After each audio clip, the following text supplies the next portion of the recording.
India voice, आपकी सोच, आपकी आवाज। नमस्कार, बहुत स्वागत है आपका। आप देख रहे हैं इंडिया वॉइस और मैं हूं आपके साथ आनंद विजय सिंह। गुरुवार को उत्तर प्रदेश बीजेपी के मुख्यालय में प्रदेश अध्यक्ष पंकज चौधरी की अध्यक्षता में एक महत्वपूर्ण बैठक हुई, जिसमें बीजेपी के प्रकोष्ठों, मोर्चों और विभागों के संयोजक और सह संयोजक शामिल हुए। बैठक का उद्देश्य पार्टी की आगामी रणनीतियों पर चर्चा करना और संगठनात्मक कार्यों को मजबूती प्रदान करना था। पंकज चौधरी ने सभी संयोजकों और सह संयोजकों को पार्टी के लक्ष्य को प्राप्त करने को लेकर मार्गदर्शन दिया। बैठक में विभिन्न विभागों की गतिविधियों और कार्यों की समीक्षा भी की गई। भाजपा प्रदेश अध्यक्ष पंकज चौधरी के नेतृत्व में बड़ी बैठक हुई। इस बैठक में प्रकोष्ठ, मोर्चों और विभागों के जो लोग थे वो शामिल रहे, खासतौर पर संयोजक और सह संयोजक।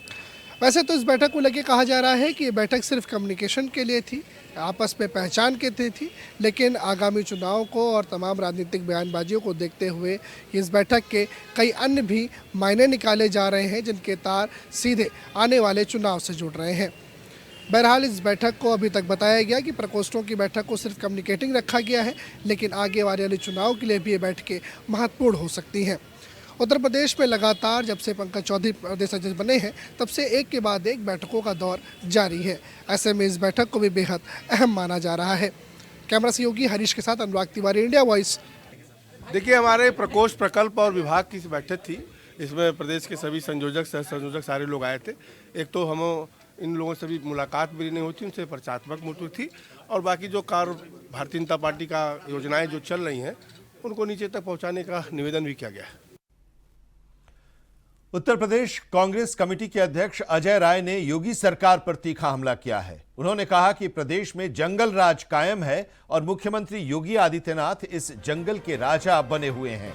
अजय राय ने कहा कि कांग्रेस जंगल राज के खिलाफ खड़ी है और जनता की आवाज बनकर उनके दुख दर्द को साझा कर रही है। अजय राय ने प्रदेश की कानून व्यवस्था पर सवाल उठाते हुए कहा कि कानपुर में पुलिस दारोगा द्वारा 14 वर्षीय किशोरी से दुष्कर्म करने और आरोपी के फरार हो जाने को सरकार की विफलता बताया। घटना है। मैं रंजन शर्मा जी, जो हमारे महानगर के अध्यक्ष हैं, आज इनके साथ बहुत ही दुखद घटना घटी है। इनके पिताजी का स्वर्गवास अभी कुछ दिन पहले हुआ, उसके बाद माताजी का भी स्वर्गवास हुआ, जिसके सर पर से माँ बाप का साया उड़ जाए, एक बरगद का पेड़ चला जाए, मुझे लगता है कि बहुत ही दुखद है। 10 दिन के अंदर, और 10 दिन के अंदर दोनों माँ बाप दोनों चले गए। ये निश्चित तौर से ये दो भाई, हम लोग निश्चित पूरा कांग्रेस परिवार इनके साथ है, पूरा कांग्रेस का एक कार्यकर्ता इनके साथ खड़ा है दुख की घड़ी में, और हम सब लोग इस दुख में इनके साथ खड़े हैं।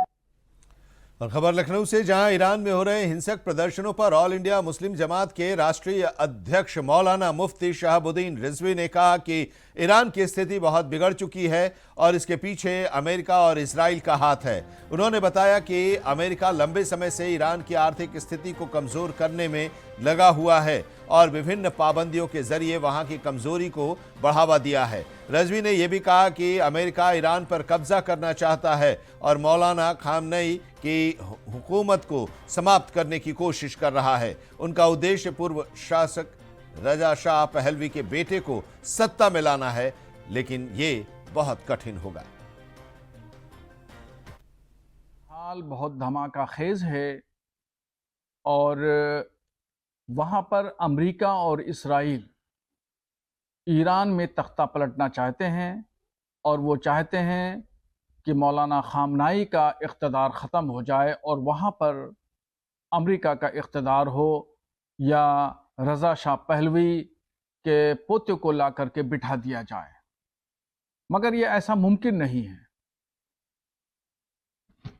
अमेरिका पूरी दादागिरी पे उतरा हुआ है और ख़ास तौर पर इस्राइल मुस्लिम दुनिया पर को अपने कंट्रोल में लेना चाहता है, जुल्म और ज़्यादती के ज़रिए, दबाव के ज़रिए, अत्याचार के ज़रिए, नस्लकुशी के ज़रिए। जिस तरीके से अभी गज़ा में इस्राइल ने नस्लकुशी की, ऐसे ही ईरान में भी तख्ता पलटना, वहाँ पर लोगों को मारना हमले करना, ये तमाम चीज़ें शामिल हैं। और महंगाई के लिए जिस तरीके से लोगों ने महंगाई के लिए एहतजाज किया, बेरोजगारी के लिए एहतजाज किया, एहतजाज करना ये हर शख्स का अधिकार है। पश्चिम बंगाल के बाद अब झारखंड में भी ईडी और पुलिस के बीच घमासान बढ़ता हुआ दिख रहा है। रांची के प्रवर्तन निदेशालय यानी ईडी के दफ्तर में मारपीट के आरोपों का मामला गर्मा गया है। रांची की पुलिस टीम एयरपोर्ट स्थित ईडी ऑफिस पहुंची और जांच शुरू कर दी है। ईडी ऑफिस के बाहर बड़ी संख्या में पुलिस को तैनात कर दिया गया। पेयजल विभाग के एक क्लर्क ने यह आरोप लगाया है कि ईडी के अधिकारियों ने उसके साथ मारपीट की है। उसकी शिकायत पर पुलिस ने मामला दर्ज कर लिया है। ईडी ऑफिस में जो सीसीटीवी कैमरे हैं और जो दूसरे साक्ष्य हैं उसकी जांच की जा रही है। जो एफआईआर दर्ज की गई है उसमें यह कहा गया है कि 12 जनवरी को ईडी के दफ्तर में पूछताछ के दौरान जुर्म कबूलने के लिए दबाव बनाया गया। ईडी के 2 अधिकारियों ने बेरहमी से मारपीट की और जख्मी कर दिया। हालांकि रांची पुलिस ने अभी तक इस संबंध में कोई आधिकारिक बयान जारी नहीं किया है। सूत्रों के मुताबिक सुरक्षा बढ़ाने के लिए ईडी कार्यालय के पास सीआईएसएफ कर्मियों को तैनात कर दिया गया है। और इस बीच झारखंड विधानसभा में विपक्ष के नेता बाबूलाल मरांडी ने आरोप लगाया है कि ईडी कार्यालय पर पुलिस कार्रवाई की आड़ में मुख्यमंत्री हेमंत सोरेन से जुड़े मामलों से संबंधित महत्वपूर्ण सबूतों के साथ छेड़छाड़ और उन्हें नष्ट करने का प्रयास किया जा सकता है।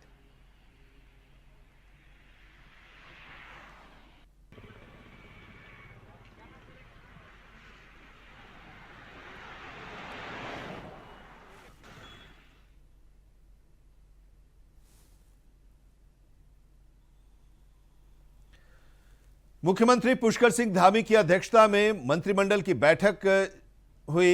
बैठक में तमाम महत्वपूर्ण प्रस्तावों पर मुहर लगी है, जिसमें मुख्य रूप से उपनल कर्मचारी को लेकर मंत्रिमंडल की बैठक में विस्तृत रूप से चर्चा की गई। साथ ही उपनल कर्मचारी के हक में निर्णय लिया गया है कि बैठक में समान कार्य और समान वेतन पर सहमति बनी है, जिसका लाभ कर्मचारियों को चरणबद्ध तरीके से मिलेगा। दरअसल साल 2018 में उपनल कर्मियों को उत्तराखंड हाईकोर्ट ने बड़ा फैसला सुनाया था।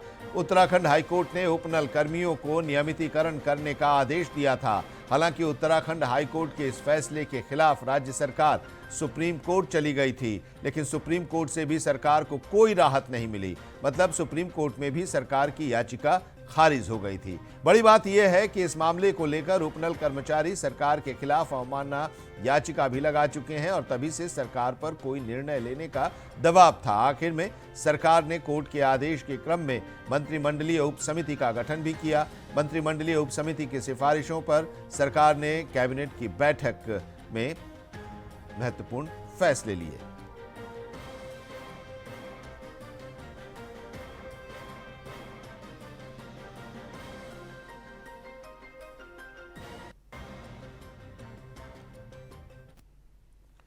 और यहां पर एक ब्रेक के लिए रुकते हैं। ब्रेक के बाद भी खबरों का सफर जारी रहेगा। देखते रहिए इंडिया वॉइस। ब्रेक के बाद आपका एक बार फिर से स्वागत है। लखनऊ में समाजवादी पार्टी की सांसद डिंपल यादव का जन्मदिन सपा मुख्यालय में धूमधाम से मनाया गया। इस दौरान बड़ी संख्या में कार्यकर्ता भी मौजूद थे। वहां पर जो लोग मौजूद थे इस जन्मदिन समारोह में, वहां ढोल नगाड़े बज रहे थे और ढोल नगाड़ों की थाप पर जमकर थिरके। इस अवसर पर भंडारे का भी आयोजन किया गया था।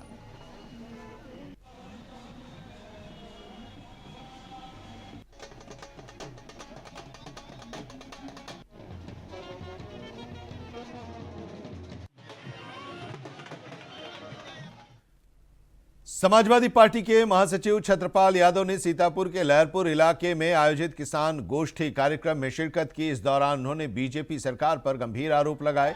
छत्रपाल यादव ने बीजेपी सरकार पर अधिकारियों के साथ मिलकर अवैध वसूली का आरोप लगाया, जिससे जनता को भारी परेशानियों का सामना करना पड़ रहा है। उन्होंने ये भी कहा कि समाजवादी पार्टी के कार्यकर्ताओं ने जनपद के विभिन्न क्षेत्रों में बेहतर काम किया है और पार्टी की साख को मजबूत किया है। छत्रपाल यादव के इस बयान ने बीजेपी सरकार की नीतियों पर सवाल उठाए। भारतीय जनता पार्टी के लोगों ने दलाल छोड़ रखे हैं, किसानों से ने मतलब नहीं है। मैंने तो यहाँ अभी बता ही दिया है कि बड़े बड़े पूंजीपति छोटा छोटा काम अगर पूंजीपतियों से कराएंगे तो किसानों का क्या होगा। सर SIR में उत्तर प्रदेश में 2.5 से 3 करोड़ वोटर कटने की उम्मीद है। देखिए 2027 को कैसे आप चुनाव अच्छा देखिए, वैसे तो हमारे समाजवादी पार्टी के कार्यकर्ताओं ने SIR में बहुत अच्छा काम किया है और अभी और करना है काम उनको। फॉर्म 6 भरवा करके जो 18 साल से ऊपर के लोग हैं उनका फॉर्म भरवा देना है और समाजवादी पार्टी के कार्यकर्ता लगे हुए हैं कि अपने जो सही वोट हैं वो कटना नहीं चाहिए और सही वोट हैं वो बढ़ें, डबल वोट नहीं रहना चाहिए। समाजवादी पार्टी की ये बैठक हुई जिसमें छत्रपाल यादव ने इस बैठक का आयोजन किया था और इसमें शिवपाल यादव भी मौजूद थे और अपनी पार्टी के कार्यकर्ताओं के द्वारा जो कार्यक्रम किए जा रहे हैं उसके बारे में उन्होंने बताया। बढ़ते हैं आगे। मुरादाबाद के बिलारी में कोचिंग सेंटर के पास छात्रों द्वारा हुड़दंग का एक मामला सामने आया है। बताया गया कि कुछ लोगों ने इस घटना को धार्मिक और मजहबी रंग देने की कोशिश की और तथ्यों को गलत तरीके से पेश किया। अधिकारियों के मुताबिक छात्रों द्वारा आए दिन हुड़दंग की शिकायतें मिलती रही हैं। माहौल खराब करने के इरादे से इस मामले को बढ़ा चढ़ाकर फैलाया गया। SDM बिलारी ने किसी भी तरह के विवादित वीडियो से इनकार किया। बिलारी पुलिस इस पूरे मामले की जांच में जुटी है और दोषियों के खिलाफ जांच के बाद सख्त कार्रवाई की बात कह रही है। कुछ निवासी तहसील कार्यालय पर मेरे आए थे और उनके द्वारा यह शिकायत की गई कि शाहकुंज कॉलोनी में एक कोचिंग संचालित है। कोचिंग में पढ़ रहे विद्यार्थियों के आचरण के संबंध में उन्होंने शिकायतें की। इससे कॉलोनी के निवासियों को जो असुविधा हो रही उस संबंध में उन्होंने शिकायत की। जैसे कि उनके द्वारा बताया गया कि कुछ बच्चे ट्रिपलिंग करते हैं, बच्चों में आपस में विवाद होते हैं और इस तरह के अन्य घटनाओं का भी जिक्र किया। जिस वीडियो की बात आप कर रहे हैं वो मैं उसकी पुष्टि अभी नहीं करता। इस प्रकरण की जांच के लिए मैंने क्षेत्राधिकारी बिलारी तथा SHO बिलारी साहब को कहा है। जांच के बाद हम कार्रवाई करेंगे और यह सुनिश्चित करेंगे कि कॉलोनी और जो कोचिंग का संचालन है वो कॉलोनी के निवासियों के सुख सुविधा का भी ध्यान रखा जाए और किसी प्रकार की जिस तरह की शिकायतें हैं उनका भी समाधान हो, निराकरण हो। उन्होंने मांग की है कॉलोनी के निवासियों ने कि जब कोचिंग का संचालन हो तो वहाँ पुलिस की गश्त रखी जाए। मैंने SHO साहब को ये कहा है कि इसके संबंध में भी कार्रवाई करेंगे। अलीगढ़ में आयोजित कंबल वितरण कार्यक्रम में शामिल होने के लिए पहुंचे भारत सरकार की केंद्रीय राज्य मंत्री BL वर्मा ने विदेशी मामलों के स्थायी समिति के अध्यक्ष शशि थरूर के बयान पर प्रतिक्रिया दी और कहा कि प्रधानमंत्री नरेंद्र मोदी के नेतृत्व में भारत पूरी तरह से सक्षम और आत्मनिर्भर है। भारत अपनी सभी फैसले देश हित और नागरिकों के हितों को ध्यान में रखकर लेता है और उस पर कोई भी निर्णय थोपा नहीं जा सकता। विदेश नीति के मामलों में भी प्रधानमंत्री नरेंद्र मोदी के नेतृत्व में वही निर्णय होंगे जो राष्ट्र हित में हो। वहीं बहुजन समाज पार्टी के प्रमुख मायावती की सत्ता में वापसी के सवाल पर BL वर्मा ने तंज कसते हुए कहा कि फिलहाल सत्ता में आने की कोई वैकेंसी खाली नहीं। आदरणीय ठाकुर जयवीर सिंह जी के नेतृत्व में उनकी विधानसभा में ये कार्यक्रम हुआ है कंबल वितरण का और नर सेवा ही नारायण सेवा का वास्तव में ये स्लोगन चरितार्थ करने का काम किया है। और मैं देख पा रहा हूँ इस फार्म हाउस में जिस तरह से जनसैलाब बढ़ा है, बड़ी तादाद में इतने लोगों को बुलाना और सभी के लिए उनकी सेवा करना, मुझे लगता है कि मैं आदरणीय जयवीर सिंह जी को जितनी बधाई दूं उतना कम है। और मैंने प्रधानमंत्री हमेशा कहते हैं सबका साथ सबका विकास और सबका विश्वास, इस देश के विकास पर सभी का प्रयास। मेरठ के कमिश्नरी चौराहे पर बीजेपी जिला अध्यक्ष की होर्डिंग पर आपत्तिजनक पंक्तियां लिखे होने से हड़कंप मच गया।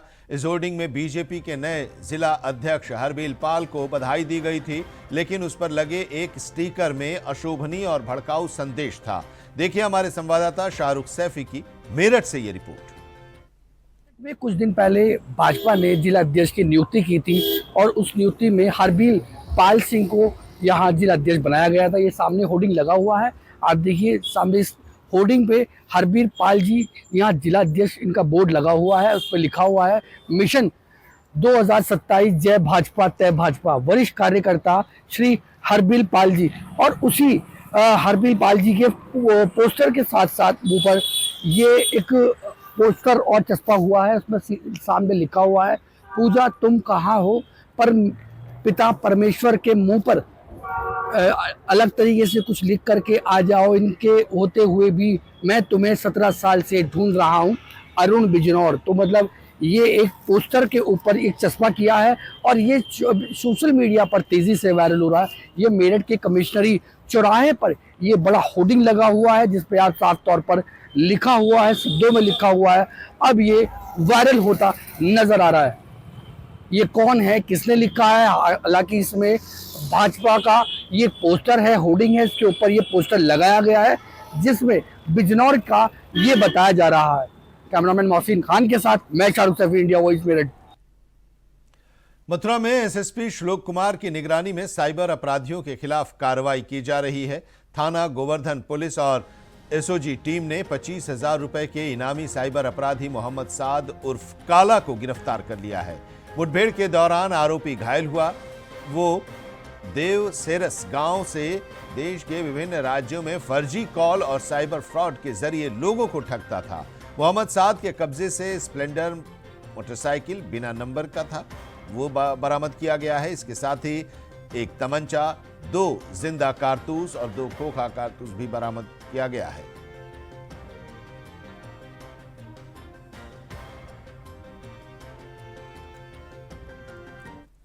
पुलिस और एसओजी की संयुक्त कार्रवाई में एक 25,000 का इनामी जो साइबर फ्रॉड का अपराधी है उसको गिरफ्तार किया गया है। इसके कब्जे से एक तमंचा, 2 खोखा कारतूस, 2 जिंदा कारतूस व एक मोटरसाइकिल बिना नंबर की बरामद हुई है।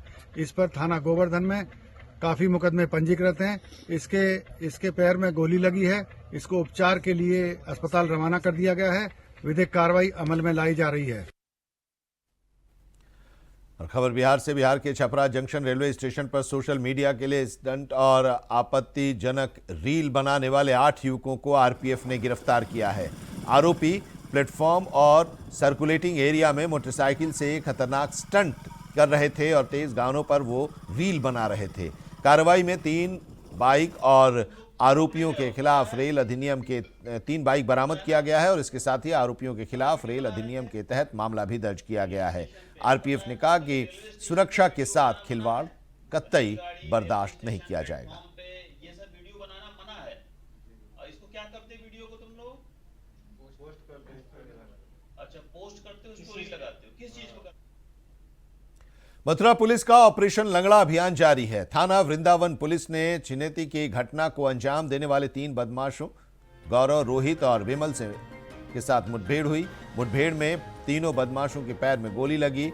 पुलिस ने उनके कब्जे से 3 तमंचा, जिंदा कारतूस, एक बिना नंबर की बाइक, 2 मोबाइल और करीब 6,000 रुपए बरामद किए हैं। गौरव पर 9, रोहित पर 6 और विमल पर पहले से ही 5 मुकदमे दर्ज हैं। एसएसपी श्लोक कुमार ने अपराधियों के खिलाफ कड़ी कार्रवाई की बात कही है। वृंदावन की पुलिस द्वारा चेतन विहार में आज एक पुलिस मुठभेड़ हुई है। इस मुठभेड़ में 3 बदमाशों की गोली लगी है जिनकी शिनाख्त रोहित, गौरव और विमल के रूप में की गई है। इनके द्वारा दिनांक 3/1/2026 को मिथिला आश्रम के पास तथा चीर घाट के पास 2 महिलाओं से बैग छीने गए थे। अलग अलग समय पर ये घटनाएं की गई थी। उनमें मोबाइल और कुछ पैसे छीने गए थे।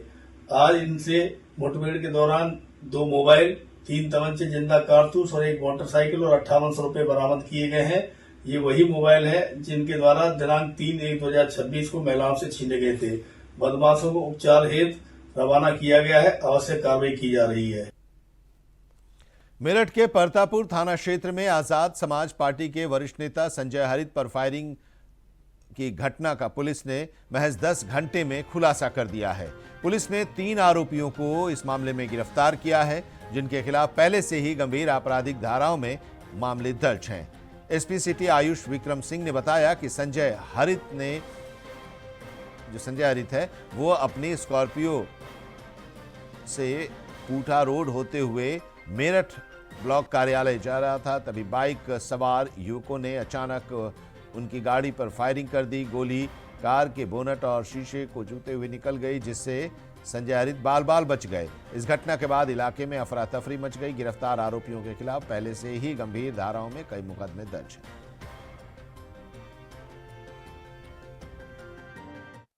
थाना परतापुर क्षेत्र में पुट्ठा के पास एक क्रॉसिंग पड़ती है, रेलवे क्रॉसिंग के पास गुन्नाज नर्सरी है। वहाँ पर पुलिस को सूचना दी गई कि एक संजय सिंह है जो कि आज़ाद समाज पार्टी में फाउंडिंग मेंबर रह चुके हैं और ये पंप टेक्नीशियन है ब्लॉक में, और ये अपने काम से जा रहे थे सुबह ऑफिस में, तभी इनके ऊपर वहाँ गुन्नाज नर्सरी के पास इनकी गाड़ी पर फायरिंग की गई है। इस सूचना के आधार पर सीईओ ब्रह्मपुरी के निर्देशन में 6 टीमें आई गई थी, मौका मुआयना किया गया था और उसमें सीसीटीवी फुटेज चेक की गई। फुटेज के आधार पर और लोकल इंटेलिजेंस के आधार पर 3 अभियुक्त इसमें हिरासत में लिए गए थे। इनसे कल जब पूछताछ की गई तो पाया गया कि ये सागर एक है जो कि ये भी फाउंडिंग मेंबर रह चुका है आज़ाद समाज पार्टी का, और जो संजय है इनका आपस में किसी बात को लेकर कहासुनी हुई थी पहले, और सागर का कहना है कि संजय जो है इनसे द्वेष रखता था और जो पार्टी के कार्यक्रम होते थे उसमें ये बुलाते नहीं थे इनको।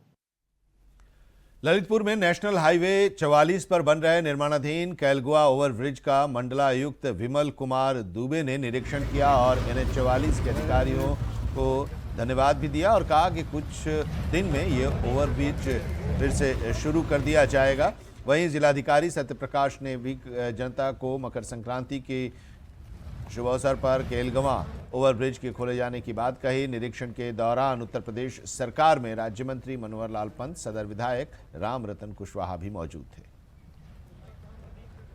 जैसा माननीय मंत्री जी ने और माननीय विधायक जी ने आपको बताया, ये एक ऐसी हमारी लंबित परियोजना थी जिससे कि आम जनता को काफ़ी असुविधा हो रही थी और जिलाधिकारी ने इसका संज्ञान लिया। फिर मैंने और उन्होंने यहाँ पर आकर के इंस्पेक्शन किया था और मैं बधाई देता हूँ NHAI के समस्त अधिकारियों को कि उन्होंने हमसे जो वादा किया था उसको उन्होंने दिन रात काम करके पूरा किया है। माननीय जनप्रतिनिधिगण ने भी यहाँ पर निरंतर दौरा पिछले 15-20 दिन में यहाँ पर किया। माननीय मंत्री जी भी आए, माननीय विधायक जी भी आए, जिलाधिकारी का यहाँ पे निरंतर सक्रिय योगदान रहा। उन्होंने अपनी पूरी टीम यहाँ पर लगा रखी थी और मुझे लगता है कि PD NHAI और उनके समस्त टीम ने मिलकर के आज ललितपुर की जनता के लिए एक बड़ा तोहफा दिया है। मे भी जैसा माननीय मंत्री जी ने कहा है 1-2 दिन में हम इस पुल को संचालित कर लेंगे और जनता को नव वर्ष का एक नया तोहफा माननीय जनप्रतिनिधिगण की तरफ से उपलब्ध होगा और जनपद ललितपुर की जनता के लिए एक बड़ी सुविधा शासन और प्रशासन की तरफ से जो मुहैया कराई गई है उस सुविधा से सभी लाभान्वित होंगे। और इसी के साथ इस बुलेटिन में फिलहाल इतना ही, लेकिन देश और दुनिया की तमाम अहम खबरों के लिए आप देखते रहिए इंडिया वॉइस।